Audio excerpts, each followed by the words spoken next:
Compatriotes, mes frères et sœurs, je vous adresse mes salutations fraternelles et patriotiques le plus aimable et le plus aguerri possible depuis votre position. Je ne viens pas ici vous dire ce qui a été fait, mais vous parler de ce qui n'a pas été fait. Le 18 avril dernier, vous êtes sans ignorer que la France a voté une loi. Les prévaricateurs, les wrestlers, les voleurs ont réuni ses enfants au sein de l'Assemblée nationale pour voter une loi. L'objectif était justement de briser ce que nous avons dénoncé depuis le déclenchement de la diplomatie active. On parlait justement de cette erreur monumentale qu'a commis le législateur français. Il est allé voler et à légiférer, faisant du patrimoine culturel africain et d'autres peuples comme étant un trésor inaliénable de l'État français. Ce qui voudrait dire en français simple, un trésor appartenant à tout le peuple français, à tout le monde et qu'on ne peut toucher. Raison pourquoi le gouvernement français est allé justement demandant sa représentation nationale ou le pouvoir législatif de se prononcer. Le Parlement français vient de voter la première chambre. Je crois que le Sénat ira dans le même sens et après, il faudra entériner, promulguer cette loi qui rentrera en vigueur pour permettre la restitution à compte-gouttes justement de notre patrimoine culturel et culturel pillé et enfermé dans la plupart des musées européens et occidentaux. Mais comme je le disais au tantôt, je suis venu vous parler de ce qui n'a pas été fait. Mais par contre, c'était ce qui devait être fait. Mes chers amis, mes chers frères et sœurs, vous m'avez suivi tout au long de cette lutte pour la restitution de notre patrimoine culturel et culturel pillé, enfermé dans la plupart des musées. Je n'ai cessé vous faire justement un rappel historique.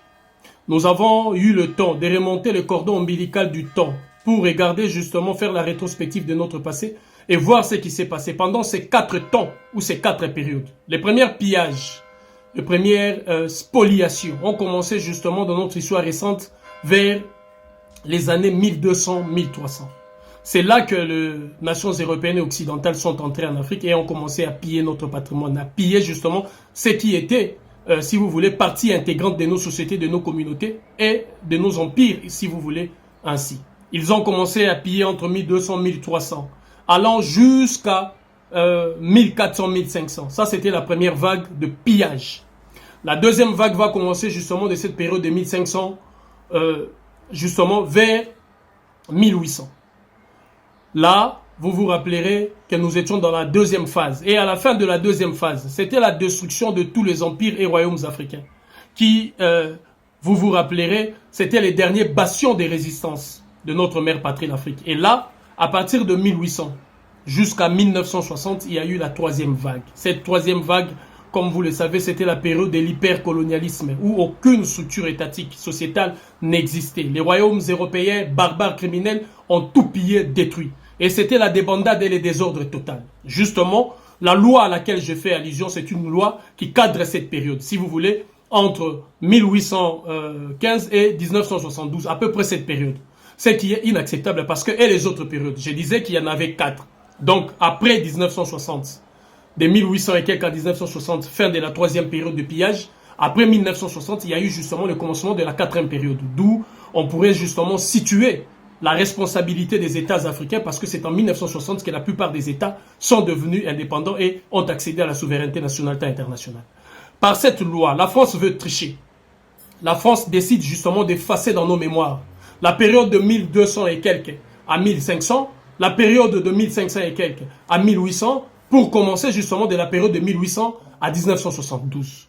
Inacceptable. Et nous, qui sommes en quelque sorte les gardiens de la mémoire africaine, nous qui avons en nous justement cette cloche qui sonne à chaque fois qu'il y a falsification historique, à chaque fois que le prévaricateur et les wrestlers cherchent justement à aller à l'encontre de la vérité historique, il est de notre devoir de réhabiliter la vérité historique. Raison pourquoi je vous l'ai dit, que cette loi est encore une manœuvre dilatoire pour nous endormir et nous empêcher d'avoir accès à notre héritage dans son ensemble.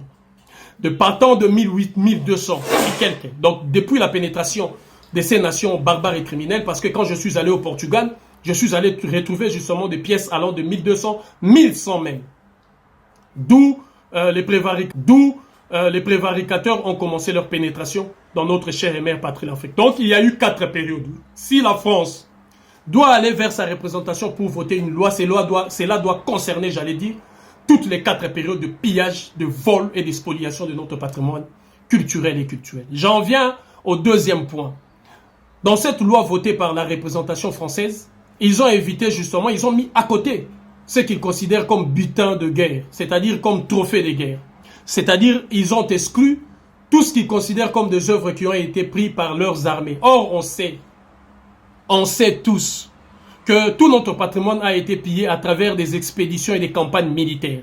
Est-ce que, posons-nous la question, est-ce que la plupart de ces œuvres-là, que la France considère comme le butin ou le trophée de guerre, ont-elles été pillées dans le champ déterminé comme champ de bataille? Non. Comment ont-elles été pillées? Les Français laissaient les champs de bataille, là où ils étaient censés affronter les véritables guerriers et les résistants africains, parce qu'il y a eu des combats, parce qu'il y a eu des résistances, parce qu'il y a eu de véritables guerriers et guerrières qui se sont levés sur l'ensemble de notre mère patrie l'Afrique. Mais eux, ils ont laissé ces espaces-là. Les champs de bataille, ce qui devait être considéré comme champs de bataille, qu'ont-ils fait? Ils sont allés justement là où il y avait des femmes et des enfants, éventrés de femmes, violer des enfants, brûler des visages. Le cas le plus probant, je vous prendrai le cas d'Alexander Del Commune. Ici, il n'y a pas longtemps, vers 1700-1800, à Boma, en République démocratique du Congo, lequel, pour récupérer la pièce Nekoukou, est allé justement violer, massacrer, brûler des villageois. Alors qu'il n'arrivait pas justement à briser la résistance des guerriers Congo, dont il disait, il dépendait du mystère et du mystique qui résistait dans la pièce Nekoukou. Donc, en termes clairs, je demande à tous les intellectuels du monde, non seulement africains, parce que nous avons l'impression qu'ils sont incapables justement de réfléchir profondément, mais à tous les intellectuels du monde et à tous les hommes et à toutes les femmes de bon sens, de considérer que la France doit être accusée de crimes de guerre.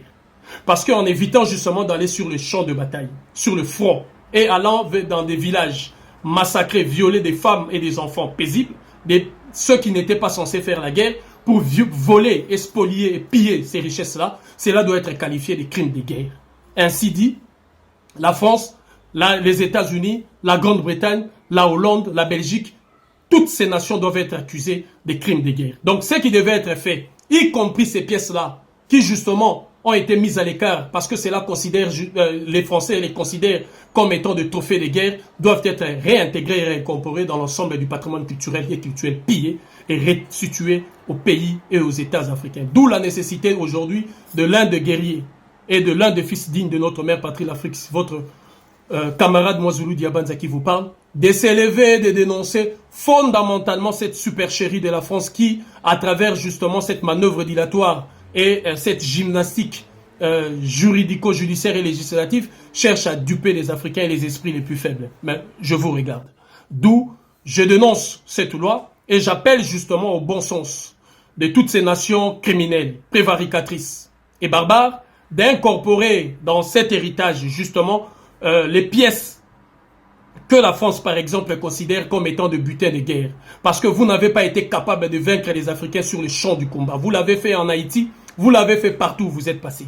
Alors vous en prenez à des femmes et à des enfants qui n'étaient pas justement censés faire la guerre.